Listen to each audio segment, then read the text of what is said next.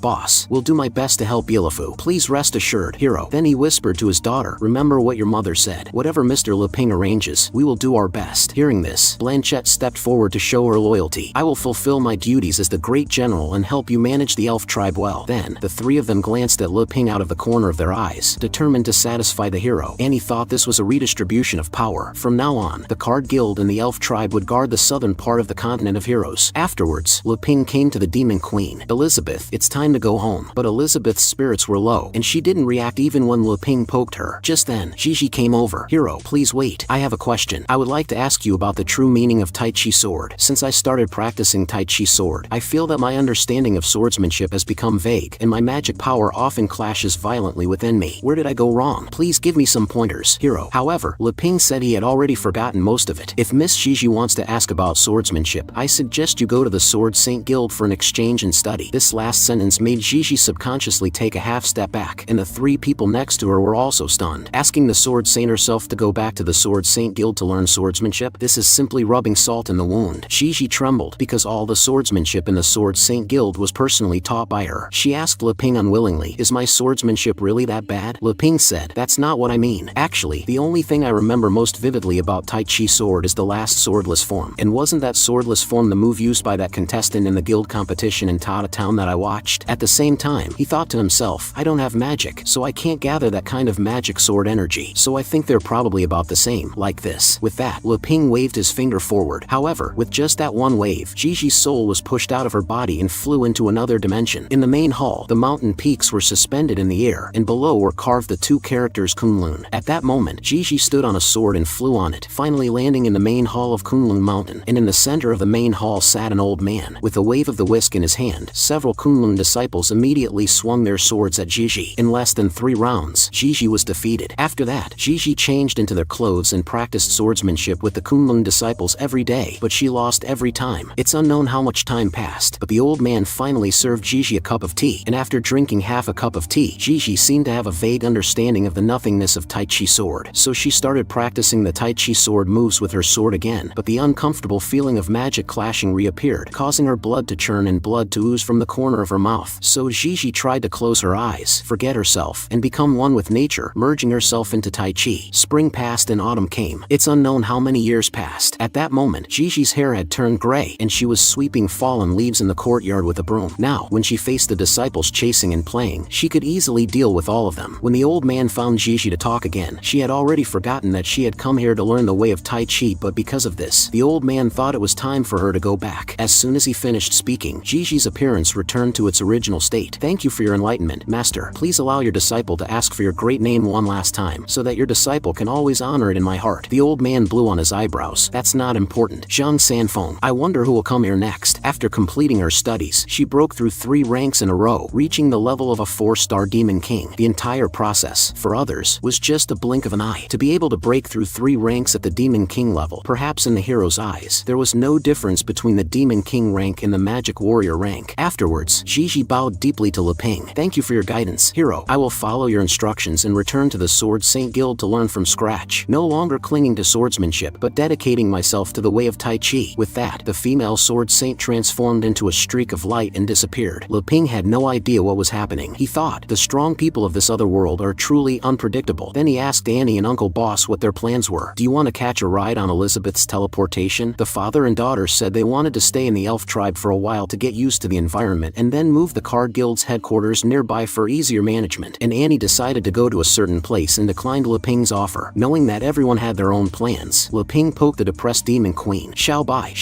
it's time to go home. Elizabeth replied weakly, oh, and then summoned a teleportation array. Soon, the two of them became blurry and then disappeared. On the other side, the female Sword Saint, Gigi, was on her way back to the Sword Saint Guild and happened to see the Sword Elder and Hui below, fighting against the Dark Guild. They finally understood why the contestant from the Great Bear Guild had transformed into an apostle in the guild competition last time. It turned out that the simple-minded beastmen had fallen to this state. The president of the Great Bear Guild sneered, is this the impression you humans have? No wonder the beastmen can't form a great power. With that, his body suddenly exploded, releasing 100% of his muscle power and charging at the two of them. The two of them leaped up to dodge at the same time. We asked Elder Bali what they should do. The opponent was a 1-star magic venerable. Bali said coldly, don't underestimate yourself. After drinking the barley tea that boss gave our Sword Saint Guild, I have also broken through to the magic venerable rank. With that, he drew his longsword and used swift draw 1,000 needles. In an instant, countless spikes pierced through the body of the president of the Great Bear Guild, each needle about 50 to 60 centimeters long. Just then, we took the opportunity to form hand signs. Gray flow pouring. Soon, he spat out clumps of cement-like liquid that covered the body of the president of the Great Bear Guild. Then, we plunged his twin blades in and used his blunt sword technique, using vibrations to compact the object inside and shatter the enemy's body. At that moment, we had already activated his maximum vibration power. Even a 1-star magic venerable coughed up blood, and even the desert for several miles around was affected. And the Sword Elder stood on his longsword, admiring the gray sword among the 10 colored swords the most. Although you are not as sharp as the blue sword, you can make up for your shortcomings with diligence and have developed your own unique blunt sword technique. After the vibration ended, we pulled out his twin blades and turned around handsomely, thinking he had already completed the kill. But unexpectedly, the hard concrete suddenly cracked and then collapsed with a boom. At the same time, the two of them sensed a terrifying aura. They immediately used all their magic power to activate their sword shields. Soon, a 3-layered sealing sword descended from the sky and stood in front of them. At that moment, a hand without flesh and blood was raised. With just a flick of its finger, the 3 sealing swords in front of them were all shattered by the shockwave, and even the gray sword and the Sword Elder were sent flying. The president of the Great Bear Guild sent the gray sword and the Sword Elder flying. Now that he had awakened the chaotic power of the Sea of Darkness, he had reached the level of a 1-star Demon King. All below the Demon King rank are ants. I must have surpassed Lord Malfoy now. But as soon as he finished speaking, the female Sword Saint's figure passed through his body, cutting him into 3 large pieces. The Sword Elder struggled to climb out of the sand pit, surprised to see the guild president here. Gigi said, why are you here? Didn't I tell you to guard the guild's main base? Bali bowed his head and replied, I was originally going to investigate a small country in the south, but I was clearly tricked by 2 outsiders. As for the guild, they have already turned the tables and repelled the Dark Guild. The 10 colored swords have also gone to various parts of the demon domain to gather intelligence. Gigi didn't want to ramble. Let's go back to the guild's main base first. You can help me gather everyone. I have an important announcement to make. Meanwhile, in a certain goblin cave in the demon domain, the green sword, one of the 10 colored swords, was leading a team to search. Among them, Travis had agreed to team up with them to repay a favor to the Sword Saint Guild, while the ticket-scalping ox had taken this bounty mission to make money because there had been too few competitions recently. Just then, a girl asked, are those goblins unreasonable barbarians? They're so scary. The green sword glanced at the girl's proud bust. I will protect you. But just then, the red gem on the girl's staff suddenly reacted strongly. At the same time, at the end of the cave, green dots filled the entire passage. The blue sword immediately drew a cactus-shaped longsword and led everyone to fight a life-and-death battle with the goblins. A few minutes later, Travis leaned against the wall in frustration. These barbaric goblins who don't even know magic. Before he could finish, an iron rod came down on his head and finished him off. At that moment, the blue sword was already dead, and the ox's head had also been cut off. Only a bound girl was left, wriggling her body. Such a perfect body made the goblin chief drool with greed. Woman, brothers, it's time to reproduce. Hearing this, the girl burst into tears, but the goblins just desperately tore at her clothes. However, a few minutes later, the goblin chief's essence was gradually drained. The girl licked her fingers. It's really more fun with a little bit of a plot. Even the most unreasonable barbarians are as obedient as dogs in front of me. It's so boring. Then she transferred the power of the dark her had just absorbed into her body, and Ruthbed's level instantly rose to a 5-star magic master. She said, "You've seen everything you wanted to see." Then a purple worm crawled out, and then a pair of hands dug open the worm's mouth, and finally, a person crawled out from inside. Tager said, "If you want the power of the Dark Ear, you don't have to hide your identity and hunt down the seeds Malfoy has sown. I can give it to you, as long as you do one thing for me." Ruthbed smiled. "Are you asking me to betray the guild?" But now, her fatal seduction had no effect on Asadhos. "Don't waste your magic power. I have no interest in the desires of your world, and I'm not asking you to betray Malfoy." Ruthbed guessed that he must be at least a demon king to be able to resist her seduction. She then asked what he wanted her to do, but as she was about to speak, she deliberately said, "I haven't even broken through to the magic venerable rank. How could I possibly help you?" Asadhos chuckled. "What a cunning woman. You're afraid I can't offer you a satisfactory condition, right? Let me tell you, the Dark Ear is just a transitional product. If you sign a contract with me, I can give you 10 times the power of the Dark Ear." As he spoke, he pushed some chaotic power from his mouth. "To be honest, your seductive power is very special, which is why I chose you. This chaotic power is enough to let you skip the magic venerable rank and step into the demon king rank, which is equivalent to absorbing more than 1,000 Dark Ears. But if you sign a contract with me, you must do as I say, otherwise the consequences will be dire. I won't force you. You can choose for yourself." To easily step into the demon king rank, Ruthbed ultimately chose power. "For the sake of the demon king rank, I agree." On the other side, in the field behind Le Ping's house, a 5-element pea from the elf tribe had been brought back by him for cultivation. "This magical world is amazing. Plants can be sentient. Unlike the ordinary things I grow, I should go back inside. You can live here and get along with everyone." However, after Le Ping left, the various fruits and vegetables in the field began to emit an incredibly terrifying aura. At that moment, Le Ping returned to the house and asked Elizabeth if she wanted some freshly picked apples. The depressed Elizabeth flatly refused. "How can apples be as delicious as snacks?" Le Ping kindly reminded her not to eat too many snacks, as lunch was almost ready. Hearing this, Elizabeth put down her potato chips and picked up a supersized Coke, gulping down more than half of it in one go. Le Ping was speechless. Ever since she had returned from the elf tribe, the demon queen had been in a slump, but after drinking, Elizabeth glared at the Coke. So annoying. Le Ping thought he had done something to offend her. "Is it because my performance outside didn't meet your expectations? I don't have magic, and I can't learn swordsmanship, so you're angry at this stupid student of yours?" "No, although I'm not good at magic and swordsmanship, at least I've united the forces outside to deal with the Dark Guild." In fact, Elizabeth couldn't understand why Le Ping could transcend the rules, and what was the point of all the painful training she had gone through. But then she thought, maybe according to the plot, I'm just a stepping stone for him to become famous. He doesn't need me, otherwise he wouldn't have stayed here all this time. I was the one who came looking for him. No matter how much I struggle, I can't surpass him, so I might as well just lie down. Back then, I could rule the world as a demon king. What's the use of being a 7-star demon god now? I should just enjoy life. Le Ping thought carefully. Melancholy, irritable, emotionally volatile, listless, and binge-eating snacks. Could she be on her period? But we've been living together for over a year, and I've never noticed similar symptoms before. But in a magical world, it's normal for a demon queen's menstrual cycle to be different from a human's. Just because the hero mistakenly thought the demon queen was on her period, he stewed a pot of brown sugar water for her to regulate her body. However, the moment she took her first sip, she was suddenly pulled into a hot spring in a spiritual realm. It was a brown sugar hot spring that could circulate chi and blood and replenish stamina. At the same time, 3 sage-level experts gave her a full-service treatment. The demon queen curiously asked what kind of service it was, but the 3 experts directly threw a bath towel at her, pulled the naked Elizabeth out of the water, and wrapped her up. Then, they threw her again, and she landed on a soft air cushion. Then, Miss Silverear gave her a delicate hand massage. Elizabeth couldn't resist at all, but at the same time, she was so comfortable she couldn't help herself. Then, Auntie Egg started to give Elizabeth a back rub, explaining that massage could make people relax, and my egg liquid back rub can make your skin as smooth as mine. Elizabeth originally wanted to struggle, but her body completely disobeyed her. Just then, Grandma Red Date came over, hunched over, and shook her body, saying it was her turn. Auntie Ed was surprised that Grandma Red Date was acting so quickly. She probably isn't completely relaxed yet, but it's fine. This girl's foundation is pretty good. She should be able to handle it. Elizabeth thought, it's just a massage. This old woman is so frail. What can she do? After getting everyone's consent, Grandma Red Date began to stretch her muscles. Her thin, toothpick-like body suddenly swelled several times, instantly making Elizabeth's jaw drop. At that moment, Grandma Red Date grabbed one of her calves and then used her middle finger knuckle technique to crazily massage the sole of Elizabeth's foot, causing her to let out a few soft moans. Eventually, she let go of her inhibitions and finally let out a loud gasp. The 3 sage-level experts were in charge of nourishing Ian, beautifying, and replenishing blood, respectively. Their levels were far above the demon god rank. Soon, a brilliant light flashed, and Elizabeth returned to reality from the spiritual realm. At the same time, she was promoted from a 7-star demon god to an 8-star one. Le Ping asked Elizabeth how she was. Do you feel warmer and more comfortable? little, but Elizabeth's cheeks were slightly red, and she was still savoring the feeling. Seeing no reaction from her, Leping asked again if the taste was too different and hard to accept, but his words were misinterpreted by Elizabeth. Oh, with just a little bit of my rule power, I can make you advance, but you still can't catch up to me. Our gap is just that big. You can't accept it, but there's nothing you can do. Elizabeth's mood, which had just been normal, instantly became dejected again. The rules have come, and there's nothing I can do. Eating anything is meaningless. What will be, will be. Hearing the word rules, Leping thought, so she's still on her period. Diet therapy isn't working. Then he took the initiative to go outside. Elizabeth, I'm going out to practice with Alpha. Is that okay? Elizabeth lay on the sofa and replied weakly. But when Leping reached the wood chopping area, he found that Alpha was gone. He's been hanging out with Wang Kai a lot lately. He must have gone out for a walk. Meanwhile, Alpha was covering his ears and patrolling with Wang Kai. Recently, he had been hearing strange noises, which were actually sound waves from the system. Wang Kai said, "How come I don't hear anything? You must be looking for an excuse to slack off again, right?" Alpha explained that a buzzing sound had been in his ears lately, making it impossible for him to sleep. But just then, Wang Kai suddenly sounded an alarm, saying there was a suspicious sound 3 kilometers away. At that moment, Ruthbed was controlling a few goblins to chase her, while she herself pretended to be a victim, planning to use this to sneak into the hero and Demon Queen's secluded residence. The reason was that Asathos' contract with her was to kill Malfoy's beloved Demon Queen Elizabeth, but she knew she couldn't do it with her own strength. She believed that with her seductive ability to overcome the strong, she could control the hero to kill the Demon Queen. But just then, a missile was launched, and a mushroom cloud erupted from the ground behind her. Ruthbed looked back and saw that the 2 goblins had been blown to bits. Those were barbaric goblins that had been given the Dark Ear and had reached the magic venerable level. What kind of attack was that? In just an instant. However, when she turned back, she shivered. About 7 different modern weapons were pointed at her head. Wang Kai said, "Who are you? What is your purpose here?" Ruthbed trembled all over. She knew that if she said the wrong thing, she would be killed without a trace. Just then, Alpha said, "Senior Wang Kai, you're scaring this young lady. It's obvious she's just a poor girl being hunted by monsters. I am the legendary hero's right-hand man, the great true holy sword Alpha." Wang Kai told him to shut up. "I need to analyze this suspicious person first. Don't reveal too much information about the master." Then it extended a mechanical arm and scanned Ruthbed. But Ruthbed had a secret contract with Asathos and didn't want to be discovered. She decided to strike first and used fatal seduction on Alpha and Wang Kai, causing them to fall into a deep illusion. In Alpha's sea of consciousness, he was the strongest weapon in the hands of the legendary hero and the best partner to accompany the hero on his southern and northern expeditions. They chatted together, practiced swordsmanship together, and even slayed evil dragons together. Even the one known as the most powerful demon queen in the world could only die at the hands of the Alpha Holy Sword. "You guided me when I was lost, and led me when I was confused. Thank you, my good partner." Alpha threw his head back and laughed. "Don't mention it. This is what a bond is, my good partner." On the other side, Wang Kai also fell into an illusion. That day, it and its master were running on the grass, and it played fetch with its master. It was its master's most beloved companion pet. The master even refused to be intimate with the Demon Queen, just to be with Wang Kai every day. And in reality, Wang Kai's weapon had dropped. Ruthbed thought she had succeeded. "As long as desire exists, it's impossible to resist my seduction, no matter how powerful you are." However, at that moment, Wang Kai activated its antivirus program. In just 3 seconds, it completed the scan and even updated its system's vulnerability patch. Then, Wang Kai once again raised its various guns and ammunition and pointed them at Ruthbed. "Who are you? Why did you invade my system? Although you are not a threat, since your intentions are unclear, it's better to eliminate you." At that moment, Ruthbed was stunned. Her Demon King level seduction technique, which could overcome the strong, had been broken. According to the legends, that Elizabeth was only a Demon King level being. How could she be about to die before even seeing her? But just then, Leping came over. Seeing its master, Wang Kai immediately became obedient, retracting all its weapons and trotting over to greet him. Leping smiled. "I heard a noise over here, so it was you." Ruthbed guessed that this guy was the legendary hero. As long as he was a man, it would be easy. The hero saves the damsel plot always worked. "Let me fulfill your male fantasies." However, on Leping's side, no one noticed her, and Alpha was still lost in his illusion. Leping thought Alpha was possessed and gave him a big slap. As expected, a slap from the hero could break the seduction spell. "You scared me. I thought you had gone crazy just now. Have you not been resting well lately? It's fine. Don't put too much pressure on yourself. Let's go back and chop wood." Even after they had left, Ruthbed, who was pretending to be unconscious on the ground, was still not discovered. But he didn't even see her and turned to go home. The girl had to speak up. "Can you help me?" Only then did Leping notice there was another girl behind him. He then helped the strange girl back to his home, which immediately alerted the Demon Queen, who was lying on the couch. Leping asked Miss Ruthbed, "Are you still feeling unwell anywhere?" Ruthbed gasped and said her head was still a bit dizzy. "I'll be fine after a rest." Leping could only help her to the sofa. The nearby Elizabeth even moved a few steps away. Leping told Ruthbed to rest first while he went to get a cup of tea. At that moment, Elizabeth was emitting a murderous aura, glaring at the sword and the dog. Alpha was so scared he he lost his courage, and Wang Kai, on his head, was trembling. The next moment, Elizabeth's flying kick shattered Wang Kai's screen, and Alpha, who had timely reverted to his original form, narrowly dodged the attack. Wang Kai was kicked out of the house and rolled a few times. Lady Elizabeth, you've misunderstood. But just then, Elizabeth grabbed its dog head again, picking up people again. Are you? You don't take my words seriously, do you? This scene was witnessed by Ruthbed. She is the legendary demon queen Elizabeth. Although I don't know the reason, because of my arrival, she and that treasure are having a conflict. Next, as long as I completely capture that so-called hero, Le Ping, then I can use him to kill her and fulfill my agreement with the Satos. With this in mind, she directly launched Fatal Seduction at Le Ping. Wisps of evil energy shot at Le Ping but were instantly repelled. Ruthbed couldn't believe it. What went wrong just now? Why can't I invade him at all? However, when Le Ping handed her the barley tea, Ruthbed once again launched Fatal Seduction, thinking that no man could resist it. But Le Ping mistakenly thought she was unwell somewhere. Why are your eyes twitching? At that moment, Ruthbed's mouth twitched uncontrollably. Anyway, since she hadn't been exposed, she simply took the barley tea from Le Ping. But after taking the cup, she was amazed at how rich the magic power was inside. When she took her first sip of barley tea, she was directly pulled into a spiritual realm. The tea water was like a high, insurmountable wall of water that rushed towards her, instantly filling the entire realm and finally submerging her. After it was over, her magic rank rose from a 1-star demon king to a 2-star one. Le Ping, seeing that she seemed to have more energy, asked if she was feeling better. But just then, the half-empty cup of barley tea fell to the ground. Ruthbed clutched her stomach and felt very uncomfortable. What did you give me to drink? Soon, lines appeared on her lower abdomen and were slowly wriggling. Before long, the lines had crawled up to Ruthbed's chest and then to her throat. Le Ping was at a loss. What's wrong with you? Could you be allergic to wheat? Elizabeth appeared in time and explained, this is clearly the same as that Gigi. They are both people who have been contaminated by making a pact with the Sea of Darkness. Le Ping had a sudden realization. Then, Elizabeth, you have to save her quickly. Elizabeth narrowed her eyes, thinking, this guy is asking the obvious. Didn't he already use the barley tea to forcefully break her contract? Now it's just a rejection reaction. Do you think I don't know? He's just trying to find a chance to show off his creator's greatness. As expected, a purple object slowly crawled out of Ruthbed's mouth. After a moment of brewing, she finally spat out all the filth. Le Ping recognized it. It was the same kind of magic bug he had encountered before. Satos was surprised. I was so well hidden this time. How did you find me? Elizabeth, I swear to have an irreconcilable hatred with you too. I will curse you with my chaotic power. Before it could finish, the robotic vacuum cleaner sucked it up again. Cleaning in progress. Please be careful. The demon queen asked her what her real purpose was in coming here. Ruthbed never expected that the contract would be broken, and the development of events had exceeded her expectations. She explained that she had been forced. But how could Elizabeth easily believe her lies? She immediately pulled her into her own spiritual realm. The ground was covered in corpses and remains, and the air was filled with the smell of blood. At that moment, Ruthbed trembled all over. Isn't she also a demon king? Why am I like an ant in front of her? Fortunately, Le Ping pushed Elizabeth away, and at the same time, pushed away her spiritual realm. She's been in a bad mood lately. Let me ask. Don't be nervous. You just said you were forced. Are you related to the Dark Guild? Just tell us slowly. Ruthbed never expected this foolish hero to be so easy to deceive. She quickly nodded and then pressed her soft peaks against his leg, even though they were severely deformed. It was the Dark Guild and that Satos from the Sea of Darkness who colluded and forced me to do things for them. I didn't want to do bad things, so I secretly ran away. I didn't expect them to have planted such an evil thing inside me. Mr. Le Ping, please save me. Le Ping agreed. Let go first, and we'll discuss it later. A few minutes later, Ruthbed had changed her clothes, but they were too small and squeezed her flesh. Elizabeth explained that those were her clothes. Ruthbed smiled. Just borrowing them for a bit. Don't be so stingy. Elizabeth declared again, no matter what your purpose is, I'm giving you until tomorrow to leave. This is my final act of mercy. Otherwise, I'll annihilate you on the spot. Ruthbed replied, to be honest, Demon Queen, I was originally sent to assassinate you, but after being purified by Mr. Le Ping, I have completely turned over a new leaf. Of course, if the Demon Queen wants me to leave, I dare not disobey you. If Mr. Le Ping insists that I stay, I dare not disobey him even more. Elizabeth saw through her attempt to stay and mooch. Shameless. What makes you think he'll let you stay? Ruthbed smiled. As the saying goes, even a hero has a weakness for a beauty. Maybe it's because of my perfect body, but looking at you, Demon Queen, you probably wouldn't understand. Hearing this, Elizabeth pinched her belly fat. You mean this? With that, she snapped her fingers and activated the magic negative attribute conversion. Soon, all the excess fat was instantly converted into magic power, giving Elizabeth a perfect body again. Then she walked straight to Ruthbed. Look carefully. In front of me, you are nothing. Then Elizabeth used her terrifying bust to push forward, but this time, she met her match and was pushed back by Ruthbed's even more exaggerated peaks. The Demon Queen's once proud and terrifying bust had now met its match. Just then, Le Ping heard Elizabeth shout and pushed open the door, and Ruthbed, seeing the hero enter, actively grabbed Elizabeth's hand and then slapped her own face with it, deliberately pretending to be the victim in front of the hero. hero. Sister Elizabeth, if I did something wrong, I can change. Le Ping looked at the Demon Queen in surprise. Elizabeth, you. Mr. Le Ping, don't blame Sister Elizabeth. Even though you saw me being punished, it must be my fault. The hero told Ruthbed not to cry, believing there must be a misunderstanding. Then he looked at Elizabeth with suspicion. Ruthbed began to smile to herself, thinking that as long as she kept admitting she was wrong, the hero would definitely side with her, and she would fall into the trap of self-justification. But Elizabeth did not play by the rules. There is no misunderstanding. I did hit her. Is there a problem? Ruthbed tried to ask for help. Mr. Le Ping, please say something fair. However, after careful consideration, Le Ping decisively gave a thumbs up. Well done. I believe you must have your own reasons. Miss Ruth, you also know that Elizabeth is the Demon Queen, so her magic power is naturally unfathomable. She probably saw that there was still some evil residue inside you, so please cooperate. Then he told Elizabeth to continue hitting her, and with that, he walked out. Seeing that her plan had failed, Ruthbed quickly apologized to the Demon Queen, but Elizabeth didn't even pay her any attention. You think I see you as a threat? Don't flatter yourself. With that, she left the living room. At night, Wang Kai was still trying to repair its broken body, while Ruthbed had finished dinner at the hero's house. Her magic rank had also risen from a 2-star Demon King to a 3-star one. Le Ping asked if she wanted another plate of braised pork rice. Although Ruthbed really wanted more, she knew her body couldn't handle it and decisively refused Le Ping. But Elizabeth was different. Her appetite was even bigger than a pig's in a pigsty. Ruthbed was surprised that she could eat these nourishing foods like they were ordinary meals. Could there be a level higher than the Demon King rank in this world? No wonder Elizabeth was willing to give up the world to stay here. Now I'm even more determined to get this man. So she made some small talk. Sister Elizabeth's appetite is really good, but aren't you afraid that Mr. Le Ping will dislike you for eating so much? Le Ping quickly answered, I'm happiest when I see Xiao Bai enjoying the food I make every day. It's the only thing I can do well. Ruthbed sighed, I'm so envious. I wish I could eat Mr. Le Ping's personally cooked meals every day. But as soon as she finished speaking, Elizabeth slammed the table, misinterpreting Le Ping's words and cursing him in her heart. Li Ping, are you saying that the only thing I do well in front of you is eat? Seeing Elizabeth leave the dining table, Ruthbed deliberately said again, Mr. Le Ping, you cook so well. Doesn't she ever praise you? Maybe it's true that you don't cherish what you have. Mr. Le Ping, you're the best cook I've ever met. Mr. Le Ping, can you teach me too? I want to learn from you. However, Le Ping was not listening at all. His mind was filled with the thought that the Demon Queen was on her period. For some reason, seeing her so unhappy made his heart ache. After dinner, Ruthbed was taking a shower. She used the bath soap that Le Ping had produced. Just by applying it to her body, she easily broke through to a 4-star Demon King. It's amazing. All along, I've followed the strong, hoping to get a piece of the pie from them. I've never thought about ruling the world, because my seduction technique can't do that. But now, I've actually had this thought. As long as I get this man, then I'll naturally get the whole world. From now on, I only have one goal, and that is to get the man Le Ping. So I must completely cut ties with my past experiences. To capture the legendary hero's heart, the woman deliberately came out of the bathroom without clothes on, wrapped in the hero's special bath towel. She even forced her way between him and the Demon Queen and then pressed her body against his. But unexpectedly, Le Ping suddenly stood up and she fell into an empty space. I'll go get you some suitable clothes first. Ruthbed sulked. You got away again. But it's fine. There will be plenty of opportunities. As long as I keep attacking, I'll eventually get you. But just then, a demonic claw covered her mouth. Elizabeth had originally planned to lie down and not bother with such a small fry, but now she suddenly wanted to know about a friend. You said you've been in the Dark Guild, then you should have some memories of it, right? At that moment, Ruthbed was unable to move, but she was also afraid that her past would be discovered by the Demon Queen. She gritted her teeth and used her seduction technique to overcome the strong on Elizabeth. Soon, the surrounding scene changed. What appeared was a table full of needles and saws, and in the corner were various historical torture instruments, and Ruthbed, dressed in a prison uniform, was hanging in the center. At the same time, the clack-clack sound of high heels came from outside the door. Ruthbed was completely confused. Why is it like this? You should have fallen under my illusion. Elizabeth said, I did deliberately fall for your trick, but I also pulled you in with me. Ruthbed said, what do you want? Mr. Le Ping will be out soon. Aren't you afraid of what Mr. Le Ping will see you doing to me? Elizabeth chuckled. I've adjusted your illusion. 1 hour here is equal to 10 seconds outside. During this time, everything will be realistic, and you will forget everything after it's over. Ruthbed smiled. You're going to all this trouble just to threaten me to leave Mr. Le Ping, right? Then I can tell you clearly. But as soon as she finished speaking, Elizabeth's whip had already struck Ruthbed's body. You're thinking too much. What I want to know is the whereabouts of Amelia. As she spoke, the whip was like a dragon, roaming over Ruthbed's body. Every lash seemed to draw a piercing sound in the air. The Dark Guild has not been completely eliminated, but Amelia is missing. And looking at you, a mere wretch, who has reached the Demon King rank. Has she been captured by you? Ruthbed endured the pain, refusing to reveal a single piece of information. Seeing this, Elizabeth increased the speed of her whip. Resistance will be met with severity. You can keep being stubborn. In the whistling sound of the whip, Ruthbed cowered. Although her body was covered in bloody welts, she still pretended not to know anything. Please, Please, Demon Queen, let me go. Although Elizabeth couldn't get any useful information, she felt a sense of great satisfaction in her heart. Could it be because I'm jealous of him, Le Ping? Just then, Le Ping's voice came from behind. Elizabeth, what are you doing? Help me, your young master. See how this outfit looks. Since Elizabeth was in an illusion at that moment, she imagined Le Ping in a magnificent appearance, but in reality, Le Ping was just holding a piece of clothing and asking if it was big enough. But the flustered Elizabeth was so embarrassed that she stormed out, leaving the disheveled Ruthbed on the sofa, gasping for breath. Please let me go. I can't take it anymore. The succubus had fallen into her own illusion and had been whipped by the Demon Queen for 49 hours, and all the sensations in the illusion were realistic. After it was over, she would automatically forget the entire process, but the fear still lingered in her mind. I've reached the 4-star Demon King rank. Outside, I'm no less than the Dark Guild or the Sword Saint Guild. But why? Why am I like an insect being played with by a child in front of them, with no power to resist? I can't just give up like this. In order to get further. But as soon as she finished speaking, she saw a black shadow standing outside the window. That black shadow was Elizabeth. She made a gesture, meaning, I'll be watching you. This scared Ruthbed so much that she hid under the covers. But Elizabeth had still misunderstood Le Ping. You saved this woman just to force me to state my position, didn't you? But you still remember your promise to me, not to let anyone on your bed. After we send this woman away tomorrow, I'll have a good talk with you. Soon, morning came. As soon as Le Ping came out of his room, he saw Ruthbed wiping the floor. Miss Ruth, you don't have to be so polite. We have a robotic vacuum cleaner. Please get up. You are a guest. Elizabeth, you should stop her too. Elizabeth snorted. It's not like I forced her to do it. What does it have to do with me? Ruthbed, feeling uneasy under the Demon Queen's watch, had found something to do to show her submission. I made the floor so dirty yesterday. This is what I should do. Le Ping quickly helped her up. Don't be so polite. After I wash up, I'll make breakfast for you. But just then, Elizabeth flew into a rage, slamming the red date and goji berry tea she was holding on the table, and then pushing Ruthbed away from Le Ping's side. It's just wiping the floor. Why are you so worried? I'll wipe it for you. But Le Ping wouldn't let go. Elizabeth angrily asked him why. Le Ping thought she was on her period and said, because of the rules. You have to let go. And Elizabeth thought he was talking about the rules of power and reluctantly let go. Le Ping thought to himself, you think I didn't notice? You, Elizabeth, took the initiative to pour the red date and goji berry tea I specially made for you this morning. The rules must not be over yet. You must have a stomach ache, right? As for wiping the floor, it's probably just an abnormal impulsive behavior caused by emotional fluctuations. How could I let you touch cold water? At that moment, Ruthbed joked, Mr. Le Ping is also a bit too harsh on Sister Elizabeth. Elizabeth told her not to talk nonsense. I'm giving you until today to leave. This is my final act of mercy. Otherwise, I'll annihilate you on the spot. Ruthbed dared not say any more, thinking, Mr. Le Ping is indeed a treasure, but the dragon guarding this treasure is something I can never defeat. I should just take what I can get. Meanwhile, Le Ping had already prepared breakfast. Today's breakfast is spam and egg noodles. You too, come and eat. Ruthbed cautiously asked Elizabeth, may I eat? Elizabeth glared at her. Hurry up and eat, and then get on your way. Hearing this, Ruthbed could only bury her head and eat, but this bowl of noodles had little effect on her, a 4-star Demon King. Le Ping heard from them, so Miss Ruth is leaving later today. Elizabeth was annoyed. You're sad to see her go, aren't you? Just a moment ago, Le Ping, upon learning that Ruthbed was leaving, had planned to contact Uncle Boss and Miss Gigi to help find her a place to stay. Only then did Ruthbed realize that there were other people who had been here. No wonder the Card Guild had suddenly become so famous, and the Sword Saint's disappearance was also related to this place. Elizabeth told Le Ping not to worry about it. She's already decided where she's going. Ruthbed dared not disobey the Demon Queen's words, and in her heart, she was planning to go out and build her own force. Then, she slowly chewed the meat, and when she ate the egg, she took small sips. This sound annoyed Elizabeth, and she accidentally poured too much vinegar into her noodles. Le Ping kindly reminded her, Elizabeth, so you like to eat vinegar? Elizabeth thought he was talking about being jealous in love and instantly blushed. Le Ping then asked her if she wasn't afraid of the sourness. Only then did Elizabeth belatedly look at her noodles and realize that half of the bowl was filled with the vinegar she had just poured, but out of pride, she still forced herself to eat the noodles. Le Ping, seeing her body tremble, asked her how she felt. Elizabeth gave a thumbs up, indicating it was delicious, but in fact, under the strong sour taste, her tongue felt like it was on fire, and the intense stimulation ran up her cheeks, so sour that she couldn't stop it even if she wanted to. Soon, her thoughts exploded like an ignited bomb, and a series of flashbacks flashed through her mind, from the first day she met Le Ping to all their experiences over the past 500 years. At that moment, Elizabeth cried, so we've already been through so much, from fated adversaries to a belated encounter, and finally becoming friends, going out to see the world together, playing the game of ruling the world by turns, intentional and unintentional guidance and contact. Everything has been leading in that direction, but recently, I found out that you are the creator, whom I can never catch up to. In your eyes, am I no different from others? But your kindness to me is so genuine. Is my special status real, or has it just been my delusion all along? Have I just been wishing for it? It's so sour, so sour. So you, Le Ping, have you ever liked me? At that that moment, Lu Ping's jaw dropped. He thought, did I hear that right? She asked me if I liked her. Elizabeth's cheeks were slightly red. The large amount of vinegar had stimulated her, and she had unconsciously spoken her heart. This scene also shocked Ruthbed. What's going on? Why did she suddenly confess? Meanwhile, Alpha and Wang Kai also smelled the sourness of love and were peeking from outside the window. Elizabeth glared at the sword and the dog. They didn't dare to continue peeking at the Demon Queen and immediately ran off under the pretext of patrolling. Elizabeth then turned her head in embarrassment and anger. And you, eat your noodles. Ruthbed, fearing she would be annihilated on the spot in the next second, quickly fled the scene with her bowl of noodles. Seeing that everyone had left, Elizabeth was not afraid to admit it and urged Lu Ping to answer quickly. However, Lu Ping pretended to be stupid. Are you saying you like spam and egg noodles? I'll fry you 2 more sausages. Elizabeth told him not to try and fool her. My meaning is very clear. Answer me quickly. You must give me a clear answer today. At that moment, Lu Ping's heart was pounding like thunder, as if it were about to jump out of his chest. At that moment, Lu Ping's mind went blank. Inexperienced in love, he panicked and even had more than 10 different personalities arguing in his mind. At the same time, he was afraid that Elizabeth had no feelings for him. In the end, they reached a consensus. It was a life or death question, and he should just say what was in his heart. But at that moment, Lu Ping was still stammering. Elizabeth couldn't wait any longer and urged him again for an answer. Do you like me or not? Soon, a series of flashbacks appeared in Lu Ping's mind. I like it when you're occasionally angry, Elizabeth. I like how you always look forward to eating the dishes I make. I like it when you take me out to see the world. And I also like how you always protect me in times of danger. But I'm just a servant, at most a friend, and you are the high and mighty Demon Queen. How could I dare? Not knowing how to answer, he suddenly brought up the topic of pudding. Why don't we talk after you finish eating? Actually, in the year and a half we've been together, I've been really happy. If it weren't for your arrival, I might still be living in a world of my own creation. After you finish eating, you'll naturally get my answer. Elizabeth was secretly pleased. I understand what you mean. You're just too embarrassed to say it directly because of your status as the creator, so you're using my favorite pudding as a substitute for your answer, and you've cleverly pushed the question back to me. If I eat this honeydew pudding, it means I accept your love. Since you've taken the first step, then I'll reluctantly accept it. But as she reached for the pudding, Lu Ping suddenly pulled it back inside. Never mind. Elizabeth looked at Lu Ping in panic. What do you mean? Lu Ping explained that it was because of the rules. But with just that one sentence, a scene of a domineering CEO confessing his love inexplicably appeared in Elizabeth's mind. Why are you still unwilling to confess your feelings to me? And the Lu Ping in her fantasy was dressed in a suit and even gave Elizabeth a powerful wall slam. Whether I like you or not is decided by the rules. However, I, the president of the Lu group, am the one who makes the rules. Do you understand? As he spoke, he even playfully lifted her chin. Elizabeth shook her head and instantly came to her senses, cursing his ridiculous rules. Lu Ping said that in his former world, the rules were set that way. In fact, he had just mistaken that the Demon Queen was still on her period. Hearing this, Elizabeth shed a tear in frustration, misinterpreting Lu Ping's meaning. So I'm no different from anyone else. Your feelings for me are also just based on your mood. Then she disappointedly opened a portal and disappeared before Lu Ping's eyes. Lu Ping guessed she must have noticed my feelings for her, which is why she immediately teleported away. As expected, I, who has no experience in love, can't figure out a girl's thoughts. But was my behavior really that obvious? I've been deliberately keeping a safe distance in my daily life. The Demon Queen's failed confession led her to run away from home, which in turn gave the succubus a chance to get close to the hero. So they're two love-struck fools. This is a godsend. I see victory again. Then she unbuttoned her clothes. Oh, Mr. Lu Ping, since Sister Elizabeth has already left, can I have a taste of that dessert? Hearing this, Lu Ping immediately took the pudding away and refused her. Ruthbed put on a pitiful act again. Didn't you say that Sister Elizabeth can't eat it? Lu Ping explained. Although it's a bit embarrassing, this is my promise to her. I once promised Elizabeth that the special fruit pudding would only be made for her. If you want some, there are still some boxed puddings we brought back from our adventure in the refrigerator. Ruthbed didn't want to press the issue, thinking, what I want is you, the person. I have to take you down while the Demon Queen is away from home. And in her fantasy, the plot was like this. When Elizabeth had digested her emotions, she would return to Lu Ping's home. At that time, she would come to the living room and kitchen and see no one, but at the same time, she would hear a creak sound coming from Lu Ping's bed. Elizabeth would then follow the sound to the door and even imagine some indescribable scenes. Then she would angrily push open the door and question what the two of them were doing. But when Elizabeth saw the two of them having intercourse on the bed, she would collapse on the ground. Stop,